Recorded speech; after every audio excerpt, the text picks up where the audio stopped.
میزبان ڈاکٹر آصف جان حاضر خدمت ہے۔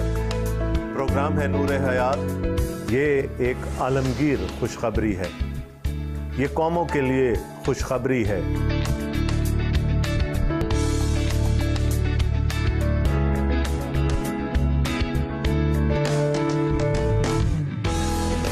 وہ شخص آنے والا ہے جو مجھ سے زوراور ہے، میں اس لائق نہیں کہ جھک کر اس کی جوتیوں کا تسمہ کھولوں۔ یہاں پر تو دو عالم کا بادشاہ دنیا میں آنے کو ہے، تو پھر کیسے ممکن تھا کہ اس کے آگے کوئی ہرکارا نہ آتا۔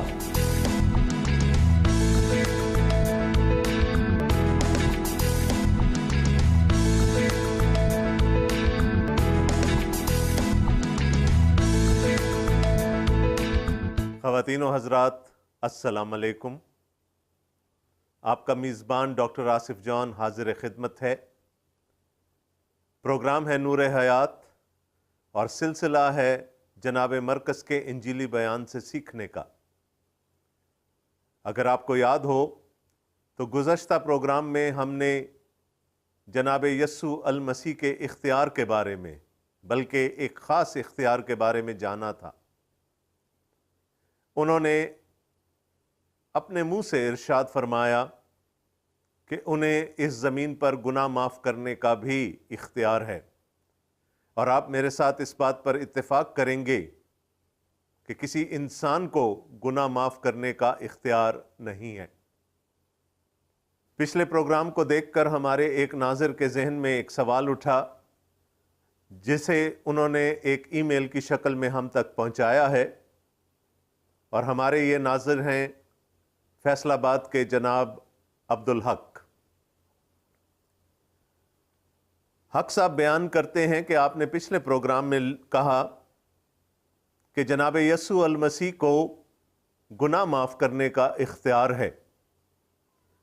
وہ کہتے ہیں کہ وہ تو ایک نبی تھے، بلکہ ایک عظیم نبی تھے اور ایک انسان تھے، اور نعوذ باللہ انسان کو گناہ معاف کرنے کا اختیار نہیں حاصل۔ عبدالحق صاحب، ہم آپ کی بات سے 100% اتفاق کرتے ہیں۔ نعوذ باللہ کسی بھی انسان کو گناہ معاف کرنے کا اختیار نہیں ہے۔ لیکن اگر آپ نے پچھلا پروگرام غور سے دیکھا ہو تو یہ کلمہ خود جناب عیسیٰ المسیح کے دہن مبارک سے ارشاد ہوا۔ انہوں نے اس مفلوج سے جو ان تک پہنچایا گیا تھا کہا، بیٹا تیرے گناہ معاف ہوئے۔ ایسا سوچنے میں آپ اکیلے نہیں ہیں۔ وہاں پر اس دن بھی کچھ ایسے لوگ محفل میں موجود تھے جنہوں نے اپنے ذہن میں یہ گمان کیا کہ یہ شخص تو کفر بکتا ہے، بھلا انسان کیسے گناہ معاف کر سکتا ہے۔ انہوں نے منہ سے نہیں کہا، صرف اپنے دل میں سوچا۔ جناب مسیح نے ان کے خیالات کو جانچتے ہوئے ان سے کہا، ایسا خیال اپنے دلوں میں نہ لاؤ۔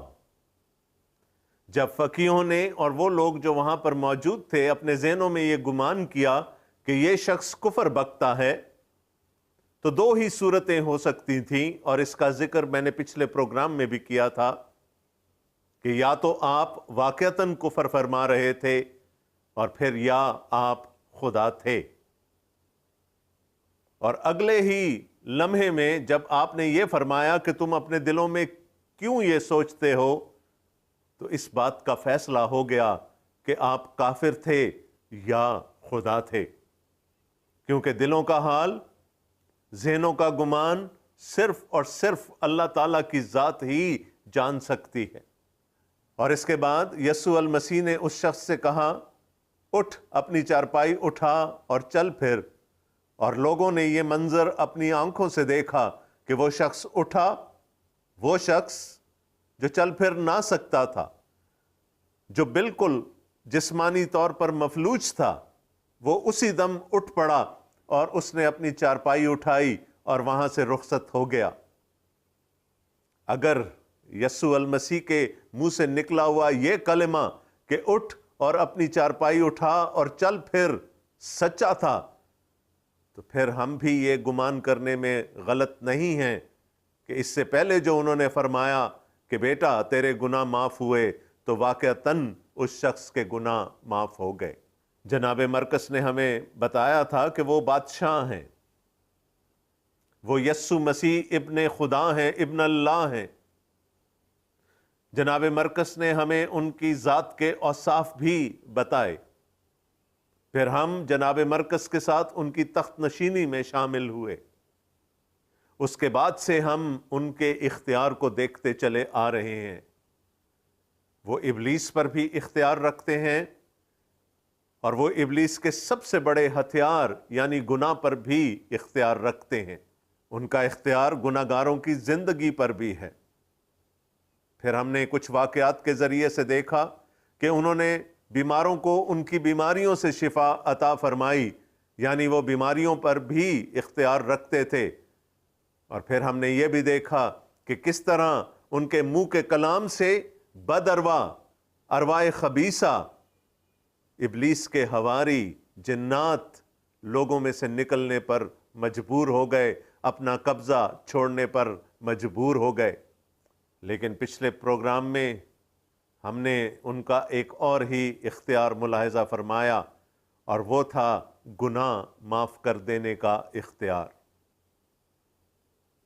اب گناہ تو ایک طرف، گناہ گاروں کے ساتھ ان کا رویہ کیسا تھا یہ آج ہم جانیں گے، اور میں آپ کے لیے تلاوت کرنا چاہوں گا جناب مرقس کا انجیلی بیان، اس کا 2 باب، اس کی 13ویں آیت سے لے کر 17ویں آیت تک۔ انجیل شریف میں بیان کیا گیا ہے، وہ پھر باہر جھیل کے کنارے گیا اور ساری بھیڑ اس کے پاس آئی اور وہ ان کو تعلیم دینے لگا۔ جب وہ جا رہا تھا تو اس نے حلفئی کے بیٹے لاوی کو محصول کی چوکی پر بیٹھے دیکھا اور اس سے کہا، میرے پیچھے ہو لے۔ پس وہ اٹھ کر اس کے پیچھے ہو لیا، اور یوں ہوا کہ وہ اس کے گھر میں کھانا کھانے بیٹھا، اور بہت سے محصول لینے والے اور گناہ گار لوگ یسوع اور اس کے شاگردوں کے ساتھ کھانے بیٹھے، کیونکہ وہ بہت تھے اور اس کے پیچھے ہو لیے تھے۔ اور فریسیوں کے فقیہوں نے اسے گناہ گاروں اور محصول لینے والوں کے ساتھ کھاتے دیکھ کر اس کے شاگردوں سے کہا، یہ تو محصول لینے والوں اور گناہ گاروں کے ساتھ کھاتا پیتا ہے۔ یسوع نے یہ سن کر ان سے کہا، تندرستوں کو طبیب کی ضرورت نہیں بلکہ بیماروں کو، میں راست بازوں کو نہیں بلکہ گناہ گاروں کو بلانے آیا ہوں۔ یہ جناب عیسیٰ المسیح کی انجیل ہے، آمین۔ جیسا کہ میں نے کچھ دیر پہلے آپ سے کہا کہ گناہ معاف کرنے کا اختیار جناب عیسیٰ المسیح کو حاصل تھا۔ انہوں نے اپنے لیے ابن آدم کا لقب استعمال کیا، اور میں نے آپ سے کہا تھا کہ جب کبھی بھی ان کی یہودیوں سے بات چیت ہوتی تھی وہ اپنے لیے یہی لقب استعمال کرتے تھے، اور جب بھی انہوں نے ابن آدم کا لقب استعمال کیا وہ اشارہ دیتے تھے کہ جا کر پرانے صحائف کو، انبیاء کے صحائف کو پڑھو اور دیکھو کہ میرے بارے میں وہاں کیا لکھا ہے۔ اور پھر ہم نے حضرت دانیال کے صحیفے سے بات کی تھی جہاں پر ایک ابن آدم کا، آدم زاد کا ذکر تھا، جس کو کہا تو آدم زاد گیا، لیکن وہ اس زمین کی مخلوق نہ تھا بلکہ آسمانوں کی مخلوق تھا، جو قدیم الایام تک پہنچتا تھا، اور جس کو ساری سلطنت اور ساری مملکت اور سارا جلال اور ساری حشمت تفویض کر دی گئی، اور اس کا جلال اور اس کی سلطنت ابدی تھی۔ گناہ معاف کرنا تو ایک بات ہے، لیکن وہ جو گناہ آلودہ زندگیاں گزارتے تھے ان کے ساتھ جناب یسوع المسیح کا رویہ کیسا تھا؟ یہاں پر ہم دیکھتے ہیں کہ جب وہ گھر میں تھے اور وہ تعلیم دے رہے تھے، وہاں پر ایک مفلوج کو اتارا گیا، جناب یسوع المسیح نے اس کو شفا عنایت فرمائی، اور پھر اپنی تعلیم مکمل کرنے کے بعد وہ باہر نکلے۔ اور جب باہر نکلے تو وہی بھیڑ ان کے پیچھے ہو لی۔ انہوں نے یہ موقع بھی اپنے ہاتھ سے جانے نہ دیا، بلکہ جب انہوں نے دیکھا کہ اتنا بڑا ہجوم ان کے پیچھے آ رہا ہے تو پھر ان کو تعلیم دینے لگے، ان کے سامنے تبلیغ کرنے لگے۔ اور پھر لکھا ہے کہ جب وہ نہر کے کنارے جا رہے تھے تو انہوں نے ایک محصول لینے والے کی چوکی دیکھی۔ یہاں پر میرا یہ فرض ہے کہ آپ کو بتاؤں کہ یہ محصول لینے والے کون تھے۔ یہ یہودی تھے، لیکن انہوں نے اپنی خدمات رومی حکومت کو بیچ دی تھیں۔ یہ جس طرح سے آج ٹول پلازوں پر ٹیکس اکٹھا کیا جاتا ہے، ان کا کام ویسے ہی تھا کہ جو سہولیات حکومت وقت فراہم کرتی تھی اور جو ان کا افزانہ بنتا تھا، یہ اس کو اکٹھا کرے۔ رومی حکومت کا ٹیکس اکٹھا کرنے کا ایک نہایت ہی جامع اور مربوط سلسلہ تھا، اور یہ محصول لینے والے اس سلسلے میں شامل تھے۔ یہ لوگ کوئی مفلوق الحال یا غریب نہیں تھے۔ یہ لوگ بولیاں لگا کر اپنے لیے چوکیاں حاصل کرتے تھے اور پھر وہاں بیٹھ کر سارا سال لوگوں سے محصول وصول کرتے تھے۔ عام یہودیوں کی نظر میں یہ لوگ نہایت گناہگار تھے، کیونکہ یہ اپنے بھائیوں کے خلاف یعنی اہل یہود کے خلاف رومی حکومت سے جا کر مل گئے تھے اور ان کے لیے کام کرتے تھے، بلکہ کئی دفعہ ان کو اپنے ہی بھائیوں پر ظلم بھی کرنا پڑتا تھا تاکہ ان سے جتنا ٹیکس ان پر بنتا تھا وصول کر سکیں۔ اس زمانے کی گناہگاروں کی لسٹ میں سر فہرست محصول لینے والوں کا نام آتا تھا۔ لوگ ان کے ساتھ اٹھنا بیٹھنا، کھانا پینا، ان کے ساتھ رشتہ داریاں قائم کرنا نہیں چاہتے تھے۔ ان کو نہایت ہی معیوب سمجھا جاتا تھا، اور یہ اس معاشرے کے دھتکارے ہوئے لوگ تھے۔ اگر کوئی ان کے برابر آ سکتا تھا تو وہ کسبیاں تھیں، یعنی وہ خواتین جو اپنے جسم کا کاروبار کرتی تھیں۔ ان کو بھی اس معاشرے میں نہایت ہی نیچ اور معیوب سمجھا جاتا تھا، اور یہ سمجھا جاتا تھا کہ ان کا سلطنت الہی میں کوئی مقام، کوئی مرتبہ نہ ہوگا، بلکہ محصول لینے والے اور کسبیاں تو خدا کی بادشاہی میں سرے سے داخل ہونے کے اہل ہی نہیں ہیں۔ اس کے علاوہ بھی یہودیوں نے اپنی فہرستیں بنا رکھی تھیں، اور انہوں نے لکھ چھوڑا تھا کہ یہ گناہگار ہیں اور یہ راست باز ہیں۔ یہاں تک تو ہم نے گناہگاروں کی بات کی۔ ان کی نظر میں فریسی اور فقیہ نہایت ہی راست باز گنے جاتے تھے، کیونکہ یہ اپنی تمام مذہبی رسومات کو بڑے خشوع و خضوع کے ساتھ پورا کرتے تھے۔ وہ لوگ دعائیں کرتے تھے، وہ لوگ روزے رکھتے تھے، وہ لوگ خیرات دیتے تھے، اس لیے معاشرے میں ان کا مقام نہایت ہی بلند تھا۔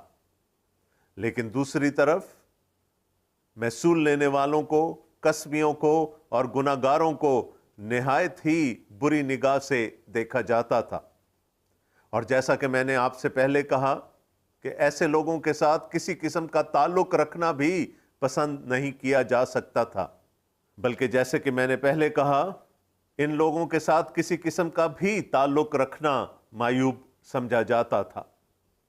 ان کے ساتھ بات چیت نہیں کی جاتی تھی، ان کے ساتھ کھایا پیا نہیں جاتا تھا، ان کے ساتھ اٹھنا بیٹھنا نہیں کیا جاتا تھا، ان کو نہ تقاریب میں بلایا جاتا تھا، نہ ان کی تقاریب میں شرکت کی جاتی تھی، اور نہ ہی ان کے ساتھ کسی قسم کی رشتہ داری قائم کی جاتی تھی۔ یہ معاشرے کے دھتکارے ہوئے لوگ تھے، اور ان کے بارے میں بالعموم خیال یہ تھا کہ یہ سلطنت الہی سے، خدا کی بادشاہی سے، جنت سے نکالے ہوئے لوگ ہیں، اور ان کا وہاں پر داخلہ ناممکن ہے۔ لیکن جناب یسوع المسیح ایسا نہیں سوچتے تھے، بلکہ اگر ہم اس واقعے پر نظر کریں جو میں نے آپ کے سامنے تلاوت کیا، تو جب وہ ایک محصول لینے والے کی چوکی کے پاس سے گزر رہے تھے، جس کا نام ہمیں یہاں پر لاوی ابن حلفئی بتایا جا رہا ہے، انہوں نے اس کو آواز دی، اپنے پیچھے چلنے کی دعوت دی، اور لکھا ہے کہ لاوی اپنا کاروبار چھوڑ کر، اپنا روزگار چھوڑ کر، اپنا گھر بار چھوڑ کر یسوع المسیح کے پیچھے چلنے پر مجبور ہو گئے۔ ایسا کیا تھا ان کی آواز میں؟ اور بات وہیں آ کر ختم ہوتی ہے، اختیار۔ جب وہ اختیار سے کسی کو بلاتے تھے تو پھر کسی کے پاس بھی حیل و حجت کرنے کی گنجائش نہ رہتی تھی۔ وہ اٹھے اور چل پڑے۔ غور طلب بات یہ ہے کہ اس سے پہلے بھی جناب یسوع المسیح نے 4 حواریوں کو آواز دی تھی اور ان کو اپنے پیچھے چلنے کے لیے کہا تھا۔ وہ چاروں ماہی گیر تھے۔ ان کا آبائی پیشہ اور آبائی کاروبار ماہی گیری تھا۔ ان میں جناب شمعون، جناب اندریاس، جناب یعقوب اور جناب یحییٰ شامل تھے۔ لیکن وہ اگر کسی وقت یہ سوچتے کہ انہوں نے واپس اپنی پرانی زندگی میں جانا ہے تو ان کو کسی قسم کی مشکل پیش نہ آتی، کیونکہ ان کا تو آبائی کاروبار تھا، آبائی پیشہ تھا۔ وہ جب بھی دل چاہتا واپس اس آبائی پیشے میں یا آبائی کاروبار میں جا سکتے تھے۔ لیکن جناب لاوی ابن حلفئی کو دیکھیے، وہ تو محصول لینے والے ہیں، وہ تو ایک طرح سے حکومت کے ملازم ہیں۔ جب انہوں نے اپنے روزگار کو خیرباد کہہ دیا تو اس کے بعد ان کے پاس کوئی بھی ایسا موقع نہ ہوگا کہ وہ واپس محصول لینے کی طرف جا سکے۔ ایک طرح سے وہ بالکل کشتیاں جلا کر یسوع المسیح کے پیچھے چل پڑے تھے۔ دونوں کے درمیان کیا ہوا اس ایک لمحے میں، یہ شاید میں بیان نہیں کر سکتا، لیکن ایک طرف سے آواز آئی، ایک طرف سے بلایا گیا، اور دوسری طرف سے جناب لاوی اٹھ کر جناب یسوع المسیح کے پیچھے چل پڑے۔ وہ انکار نہ کر سکے، کیونکہ بلانے والی آواز میں، اس کلمے میں اختیار ہی اتنا تھا۔ اور بات یہیں ختم نہیں ہوتی۔ اس خوشی میں کہ جناب لاوی کو نئی زندگی مل گئی تھی، وہ سلطنت الہی میں دوبارہ سے شریک ہو گئے تھے، ان کو اپنے گناہوں سے چھٹکارا مل گیا تھا۔ انہوں نے اپنے گھر پر ایک دعوت کا اہتمام کیا، اور اس دعوت میں اور بھی بہت سارے محصول لینے والے آئے۔ میں نے آپ سے کہا تھا کہ دوسرے اہل یہود ان سے کسی قسم کا تعلق رکھنا روا نہیں سمجھتے تھے، لہٰذا جب جناب لاوی نے دعوت کا اہتمام کیا تو ان کے ہم پیٹی بھائی اس دعوت میں تشریف لے کر آئے، لیکن تاڑنے والے بھی پیچھے نہیں رہے۔ فریسی اور ان کے فقیہ بھی وہاں آ گئے۔ ابھی ان کی یادداشت میں وہ واقعہ تازہ تھا کہ جب یسوع المسیح نے یہ فرمایا تھا کہ جا بیٹا تیرے گناہ معاف ہوئے۔ اور یہاں پر جب انہوں نے جناب مسیح کو اور ان کے شاگردوں کو محصول لینے والوں اور گناہ گاروں کے ساتھ کھاتے پیتے دیکھا تو وہ تل ملا اٹھے۔ یہ ان کے رسوم و رواج کے عین خلاف تھا۔ انہوں نے کہا کہ یہ شخص، بلکہ انہوں نے جناب یسوع المسیح کے حواریوں سے یہ فرمایا، یہ شخص تو گناہ گاروں کے ساتھ اٹھتا بیٹھتا ہے، یہ شخص تو ان کے ساتھ کھاتا پیتا ہے، یہ کیسے خدا کا مسیح ہو سکتا ہے، یہ کیسے ابن اللہ ہو سکتا ہے، اس کے پاس گناہ معاف کرنے کا اختیار کیسے ہو سکتا ہے؟ گناہ گاروں کے ساتھ تو گناہ گار ہی بیٹھتے ہیں، اور یہ اگر گناہ گاروں کے ساتھ کسی قسم کا تعلق رکھتا ہے تو پھر یہ خود بھی گناہ گار ہے، اور یہ اپنے حواریوں کو بھی گناہ کی طرف لے کر جا رہا ہے۔ وہ خود تو گناہ گاروں کے ساتھ کسی قسم کا بھی تعلق نہیں رکھنا چاہتے تھے، حتیٰ کہ اس زمانے کے فقیہ اور فریسی یہ سمجھتے تھے کہ محصول لینے والوں اور گناہگاروں کو تبلیغ کرنا بھی جائز نہیں ہے۔ اور یہاں پر جناب عیسیٰ المسیح ان کے ساتھ بیٹھ کر کھا پی رہے تھے، ان کی دعوت میں شریک تھے۔ انہوں نے حواریوں کے ذہنوں میں شکوک و شبہات پیدا کرنے کی کوشش کی۔ انہوں نے ان سے کہا کہ تم اس شخص کے پیچھے ہو لیے ہو جو گناہگاروں کے ساتھ بیٹھتا اور ان کے ساتھ کھاتا پیتا ہے۔ ان کی یہ خواہش تھی کہ وہ جناب یسوع المسیح کو ایک گناہگار کی حیثیت سے پیش کر سکیں اور پھر لوگوں کو ان کے پیچھے آنے سے روک سکیں۔ اور یہاں پر یسوع المسیح نے ایک ایسا فرمودہ فرمایا کہ جو سونے میں تلنے کے لائق ہے۔ انہوں نے کہا، تندرستوں کو طبیب کی ضرورت نہیں بلکہ بیماروں کو، میں راست بازوں کو نہیں بلکہ گناہگاروں کو بلانے آیا ہوں۔ انہوں نے کہا جو اپنے آپ کو راست باز سمجھتے ہیں، جو اپنے آپ کو اچھا سمجھتے ہیں، جو اپنے آپ کو نیکوکار سمجھتے ہیں، جو اپنے آپ کو جنت کا حقدار سمجھتے ہیں، میں ان کے لیے نہیں آیا۔ نہایت ہی صریح الفاظ میں جناب یسوع المسیح نے اپنے مشن کو بیان فرما دیا۔ انہوں نے کہا، میں تو ڈھونڈنے ہی گناہگاروں کو آیا ہوں۔ نیکوکاروں کو تو خدا کی ضرورت نہیں۔ جو اپنے آپ کو راست باز سمجھتے ہیں وہ خدا کے سامنے جھکنے کے لیے تیار نہیں ہوں گے۔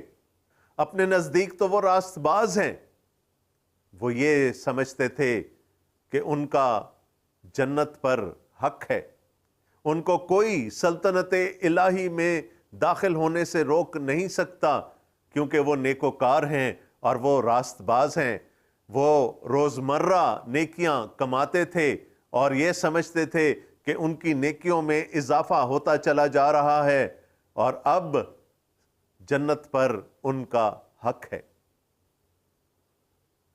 جناب یسوع المسیح نے واضح الفاظ میں فرما دیا کہ میں ایسے لوگوں کے لیے نہیں آیا۔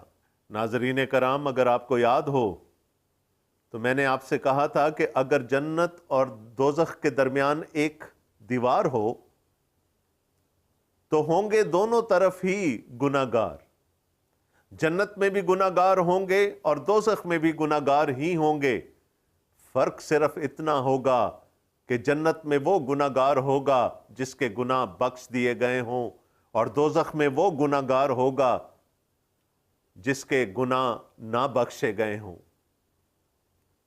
اور وہ یہ سمجھتے تھے کہ شاید ہم اپنی نیکیوں سے، اپنی عبادت سے، اپنی ریاضت سے جنت کما لیں گے۔